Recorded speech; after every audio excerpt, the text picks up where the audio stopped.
Que se passe-t-il quand des loups recolonisent un territoire ? Depuis leur retour en France, les loups se sont surtout installés dans les Alpes. Mais avec l'augmentation de leur population, de plus en plus d'individus sont repérés un peu partout en France. Comment se passe leur arrivée ? Et comment est-elle vécue par les éleveurs ? Pour cette vidéo, on a été dans le Limousin, rencontrer l'un d'entre eux qui a subi des attaques de loups.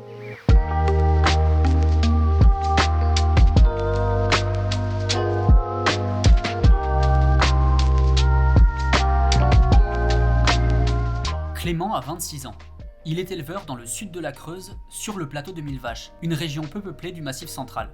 En 2021, il a vécu le retour du loup. Et dans un premier temps, il y avait le retour du loup en France, on ne se sentait pas tellement concerné parce qu'il n'y avait pas d'attaque proche sur les secteurs environnants. Et dans l'hiver 2020, ça devait être l'hiver 2021, il y a eu des suspicions d'attaque chez des voisins, pas très loin. Et dès que ça s'est rapproché vraiment sur une ferme à côté, on a été voir, on s'est rendu compte que c'était potentiellement ça. On n'avait pas les réponses formelles tout de suite, mais on se doutait bien que ce n'était pas quelque chose qu'on avait l'habitude de voir. Parce que c'est vrai que ça remonte à une génération, c'était plutôt mes grands-parents, même mes arrière-grands-parents, qui ont peut-être connu les derniers loups. Qui étaient éleveurs eux-mêmes ? Oui. Nous, on est éleveurs depuis, ça fait 9 générations. Le loup a disparu du Limousin dans les années 1930. Pendant plus de 80 ans, les éleveurs ont donc perdu l'habitude de côtoyer ce prédateur, tandis que la région, elle, a beaucoup changé. La population a chuté, des terres agricoles ont été abandonnées, et le plateau de Mille Vaches, autrefois très peu boisé, s'est couvert de forêts.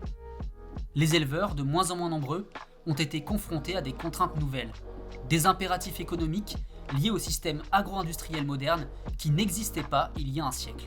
C'est dans ce contexte que le loup fait son retour. La France compte aujourd'hui environ 1100 loups, mais c'est simplement une estimation. La plupart de ces animaux vivent dans les Alpes, mais de jeunes individus quittent leur meute et se retrouvent dans des régions parfois très éloignées. Alors, il faut savoir que le loup a une capacité de dispersion, c'est-à-dire que les jeunes quittent les parents, le territoire, et puis peuvent aller coloniser. Donc on a des cas de dispersion jusqu'à 2000 km. Donc, ça veut dire que c'est une espèce qui a une capacité de dispersion qui est énorme, ce qui explique cette recolonisation assez rapide. En plus, il arrive dans des milieux où il y a beaucoup de forêts, beaucoup de gibier, désertification rurale après la Deuxième Guerre mondiale, en tout cas en France, ce qui fait qu'il y a des espaces qui se libèrent. Et puis l'espace libéré, nourriture, couverture forestière, ce qui fait que les loups arrivent en France et puis ils se portent bien là.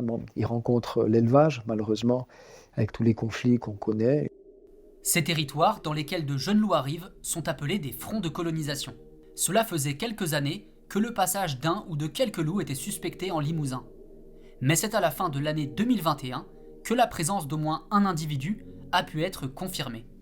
Ce loup est un mâle a priori solitaire.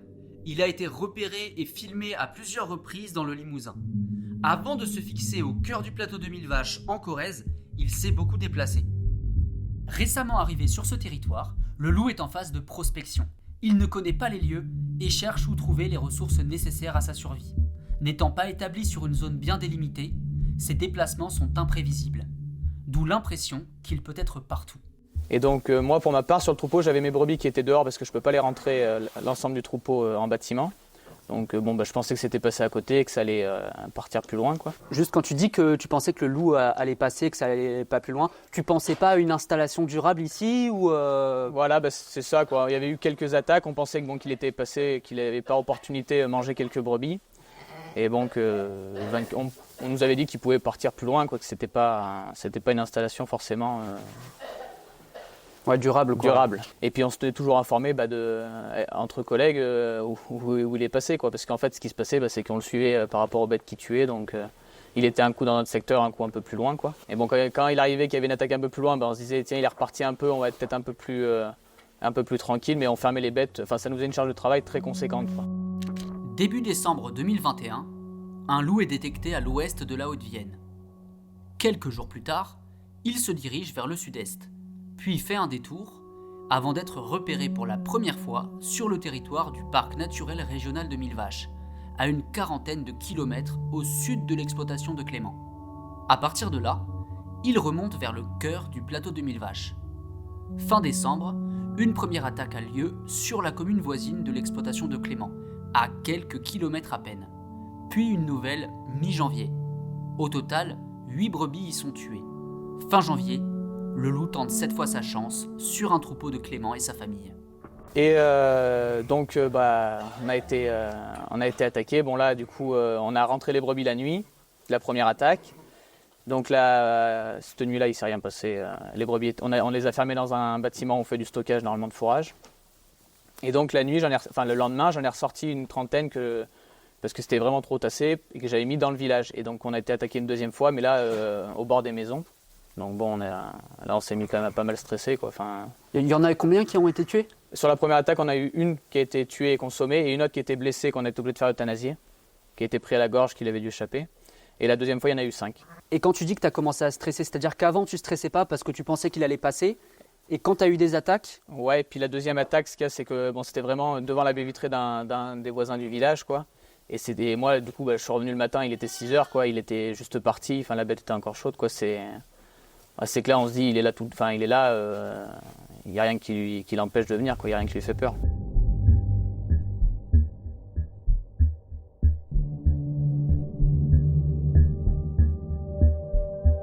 Bon, il y avait de la colère parce que vis-à-vis, peut-être des personnes qui pouvaient nous dire qu'au départ c'était pas ça, et puis qu'après, une fois qu'il y a eu des photos, il n'y avait plus de moyen de contester, quoi.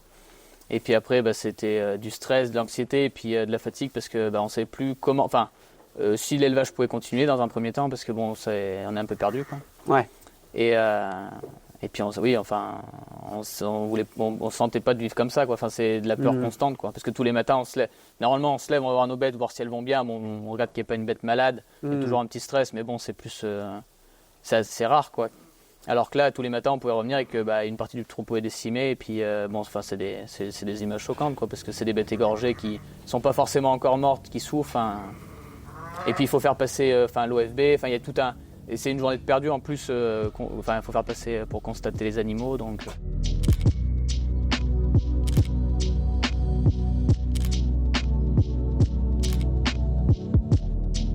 Adapter la conduite de son troupeau à la présence du loup.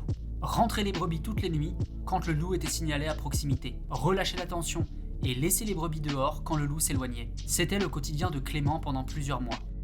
C'est dans ce contexte que Clément a choisi de prendre un chien de protection pour réduire un peu sa charge de travail liée à la surveillance du troupeau.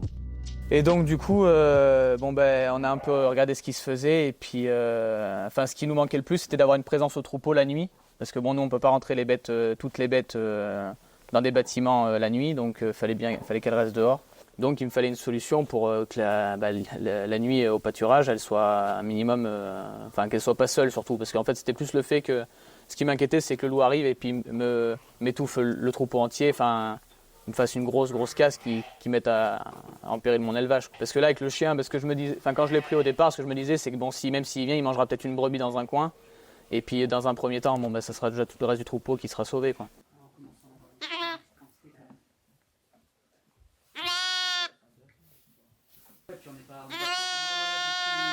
Et donc, on a cherché des chiens de protection. Et donc, on en a trouvé Saga, là, la mère des chiots, qui est née, qui avait 1 an, quoi, à peu près, quand on l'a trouvée. Ça s'est plutôt bien passé, quoi. Elle avait été bien mise en place au départ. C'est des chiens qui ont été sélectionnés par rapport à leur comportement, leur gabarit, pour faire de la dissuasion vis-à-vis du loup, mais après aussi au niveau comportement, pour pas être trop agressif envers les humains aussi, quoi. Ok. Donc ça s'est bien passé au sein du troupeau puis avec nous. Donc après on en a repris 2 chiots qu'on a dû mettre en place, quoi, l'été suivant. Ces chiens sont des matins espagnols, une race ancienne, utilisée depuis des siècles pour garder les troupeaux. Clément nous emmène sur une de ces parcelles pour voir l'un d'entre eux. Et toi, dans l'idée, tu veux en avoir combien des chiens sur l'exploitation? Et là, comme là, si le troupeau il est de 500 brebis à peu près, là, il est constitué, là, pour l'instant, si ça reste à ce niveau-là, 5 chiens, je trouve que c'est, vu le fait qu'il n'y ait pas de prédation, s'il y a un loup qui passe, ça me permet d'être protégé normalement, je pense. L'une des principales contraintes pour la mise en place de moyens de protection, c'est la division du troupeau. Les 500 brebis sont dispersées en petits groupes, un peu partout sur les 450 hectares de l'exploitation. On appelle ça des lots. La brebis, sur son année, elle a des stades où elle est, on dit vide, elle n'est pas gestante, quoi. Donc elle a peu de besoins, donc on fait des lots en fonction de leur état physiologique. et ce qui permet de mieux les alimenter avant la gestation, et puis, avant la mise bas, et puis après à l'allaitement, quoi. Il faut que là, elles aient les meilleurs fourrages, les meilleures pâtures, quoi. Donc c'est pour, et puis nous, pour notre travail, pour gérer notre travail au quotidien, quoi. Un lot où il y a des brebis qui agnellent, ça nous permet de surveiller plus ce lot-là que les brebis qui sont gestantes ou en lutte. Comme le troupeau est divisé en lots éloignés les uns des autres, il faudrait idéalement multiplier les chiens pour que chaque lot soit protégé. Donc nous, le loup, le problème c'est que c'est pas comme peut-être les systèmes d'estive où les brebis sont rentrées intégralement en bergerie de l'hiver et où elles sont en montagne 6 mois de l'année. Nous, elles peuvent être dehors donc toute l'année. Donc ça veut dire que la pression du loup, elle est tous les jours de l'année, donc il n'y a jamais de répit, quoi. Donc là, clairement, on est dans la parcelle où j'avais subi les attaques en plus. Et donc c'était même cas type, quoi. Les brebis étaient ici la journée. Et ce que je faisais, c'est que je les rentrais la nuit dans le tunnel qu'on avait en bas pour passer la nuit pour qu'elles soient le maximum protégées, quoi. Et est-ce que tu peux nous parler justement des moyens de protection? Parce que là, typiquement, sur la parcelle, on voit rien. Enfin, il y a des buissons de partout et tout ça. Elles sont en plein air lâchées là-dedans. On s'imagine bien que s'il y a un loup, ça a l'air compliqué pour protéger ce troupeau-là. Donc, qu'est-ce que tu as mis en place à partir du moment où tu as compris qu'un loup s'était installé dans la région? Donc, on a mis en place pour éviter que le troupeau soit trop impacté. Donc, on les rentrait la nuit en bergerie l'hiver. Et après l'été, ce qui se passait, c'est qu'on réalisait des parcs dans les prairies où c'est un peu dégagé, en fil électrifié, où on les enfermait dedans la nuit pour qu'elles soient regroupées avec le chien au milieu pour éviter que le loup attaque le troupeau. Qu'est-ce que tu as trouvé comme avantage à avoir des chiens de protection et quelles sont les contraintes et puis les inconvénients peut-être sur la production Et sur le chien de protection, moi, la raison pour laquelle j'en ai pris, c'est la présence au troupeau, en fait. C'est le fait de savoir qu'il y a quelque chose dans le troupeau de vivant, donc le chien, quoi, ça nous remplace un petit peu, qui est là pour surveiller et protéger en cas d'attaque, quoi, parce que c'est pas quelque chose de matériel comme un filet ou psychologiquement ça aide, quoi. Après les contraintes, c'est le temps à y consacrer au chien parce que c'est un être vivant qui demande quand même de l'attention, du nourrissage, et économiquement parce que c'est des animaux de fort gabarit qui demandent une alimentation quand même assez soutenue. Et ce qui revient quand même cher, surtout dans le système où c'est pas quelque chose qui est compris normalement dans nos systèmes, quoi. Donc c'est une charge en plus du temps à y consacrer. Donc économiquement c'est quand même assez pesant. Donc après il y a des aides qui sont mises en place quand on a des attaques de loups. Mais c'est uniquement quand il y a des attaques, ça? Ouais, c'est quand on est placé le plan loup en fait au niveau de la France, il est géré en fonction des attaques. En fait, s'il y a une attaque sur un secteur, on rentre dans des cercles, ils appellent ça. Et donc le premier cercle, ça s'appelle le cercle 3. Et en fait là, ils donnent des aides pour la mise en place de chiens de protection. Et après, plus il y a d'attaques, plus on monte dans les cercles 2, 1, voire 0. Enfin, 0, c'est vraiment, il y a des grosses meutes de loups établies. Et en fait, le montant d'aide augmente et le nombre de moyens de protection est plus varié, quoi. Parce que, et ça c'est intéressant justement, parce que là, on est sur un front de colonisation de l'espèce. En 2021, avant d'avoir ces premières attaques, est-ce qu'à ce moment-là, vous pouviez avoir des aides pour la mise en place de chiens de protection sur le troupeau? Non, il n'y avait pas d'aide. Les premières aides, elles arrivent aux premières attaques, en fait. Donc il n'y a pas de moyen d'anticiper sur des moyens de protection, à moins de payer de sa poche, quoi, en gros, c'est ça? C'est ça, quoi. Pourtant, pour essayer de limiter l'impact des loups sur les activités d'élevage, anticiper leur retour sur les fronts de colonisation de l'espèce est primordial. Le retour du loup dans une région crée un sentiment d'urgence et provoque de fortes tensions entre des éleveurs excédés, les agents des structures publiques et les défenseurs d'une cohabitation avec cet animal. Parfois, cette tension bloque les discussions et les procédures et fait perdre un temps précieux aux éleveurs qui veulent se protéger. Anticiper permet donc d'éviter de réagir sous le coup de l'émotion et de réfléchir plus posément à la mise en place des moyens de protection les mieux adaptés au territoire et à la situation de chaque éleveur. Car la mise en place de tel ou tel moyen de protection dépend de chaque contexte. Est-ce que vous avez clôturé l'ensemble ou c'est complètement inimaginable ou Sur la surface, économiquement, on peut pas clôturer, faire des clôtures dites type loup qui en plus sont franchissables par le loup. En fait, c'est juste pour l'en dissuader, mais ça l'empêche pas de rentrer s'il a vraiment envie. Donc économiquement, c'est des clôtures qui coûtent très cher et sur la surface, on peut pas les mettre en place. Pourquoi ça? Parce que déjà, le montant de subvention, il est très bas. En gros, comme nous on a 450 hectares avec la subvention, déjà il y a des cas à hauteur de 80%, mais on pourrait clôturer en gros 3 ou 4 hectares sur 5 ans. D'accord. Donc c'est à peu près ce qu'on avait calculé.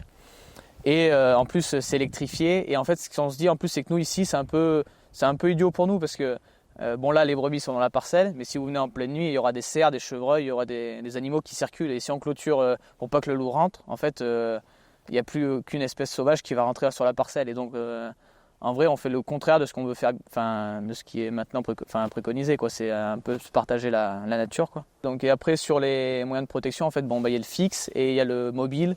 Donc c'était les regroupements nocturnes, en fait, c'est pour se dire que la nuit, le chien, c'est plus compliqué à lui pour surveiller tout le troupeau.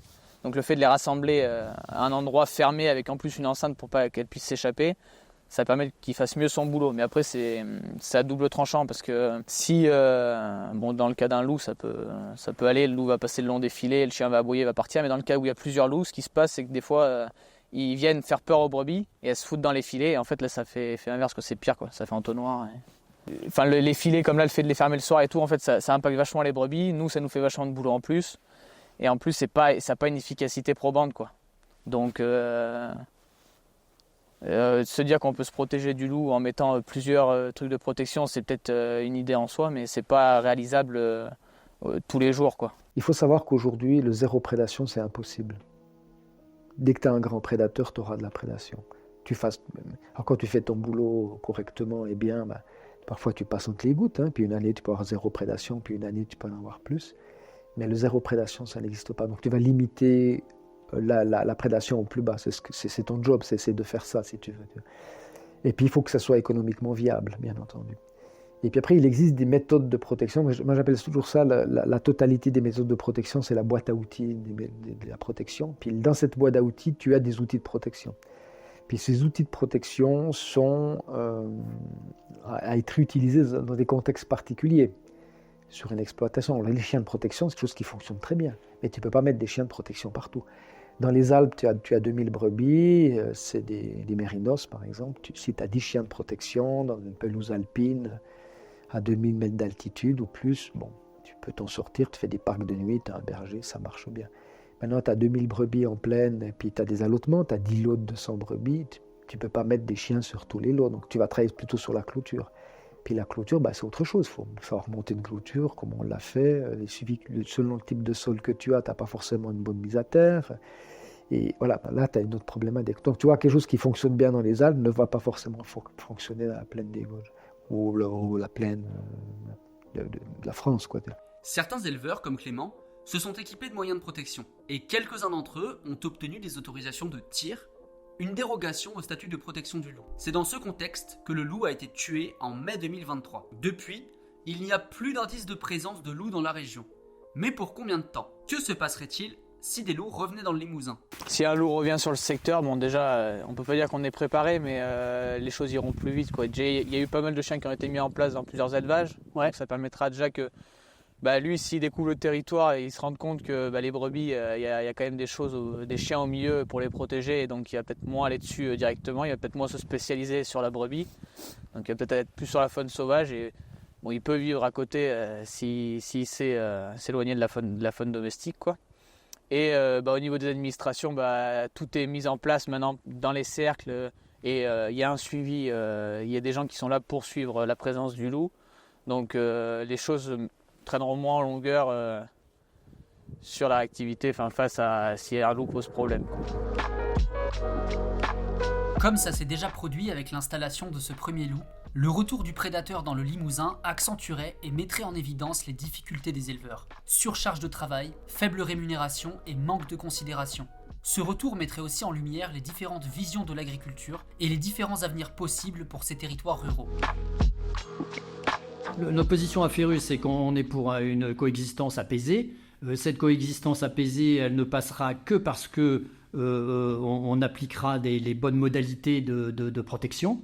Dire aussi qu'il n'y a pas zéro défaut, forcément, même si un troupeau est bien protégé, un éleveur peut se faire prendre des brebis. Voilà, nous ce qu'on dit, c'est qu'il faut travailler à la protection. Et ce qu'on regrette dans le prochain plan loup, c'est que l'accent n'est pas assez mis sur la protection. Et l'État va vers la facilité, parce que les tirs, c'est des tirs politiques, pour desserrer, pour soulager l'état de la pression du monde de l'élevage.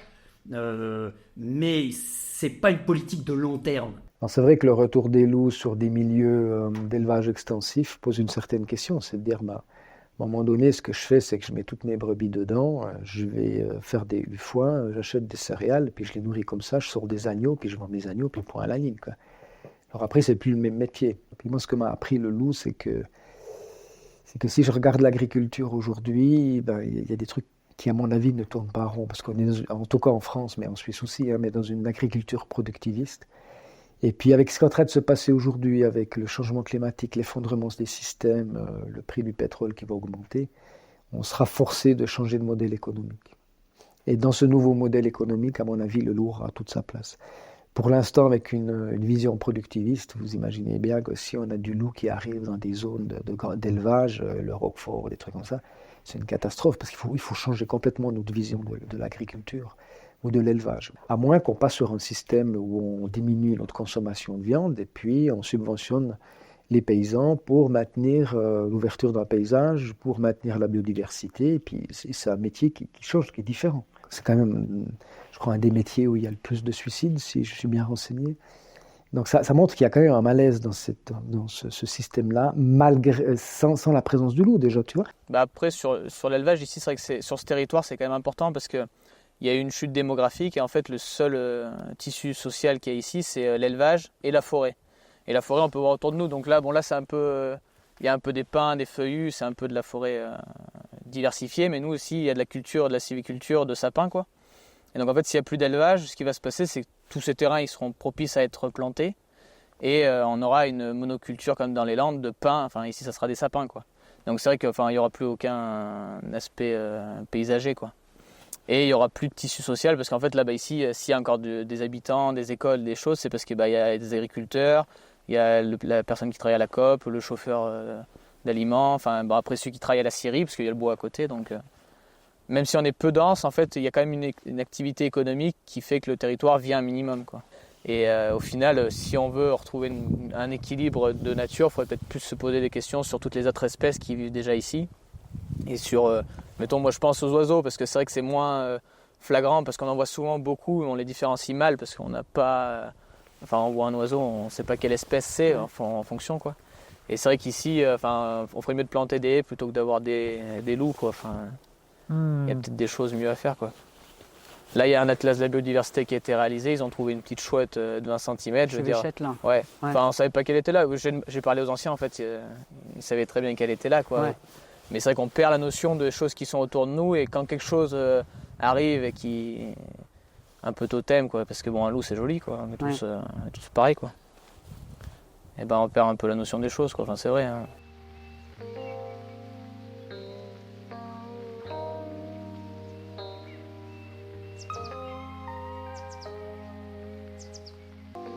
C'était le premier reportage sur notre chaîne YouTube. Si le format vous a plu, n'hésitez pas à nous le dire en commentaire. Et si le sujet du loup vous intéresse, 2 autres vidéos sont déjà disponibles sur la chaîne, une avec l'éthologue Jean-Marc Landry et une avec le président de l'association Ferrus. Pensez à vous abonner. À bientôt.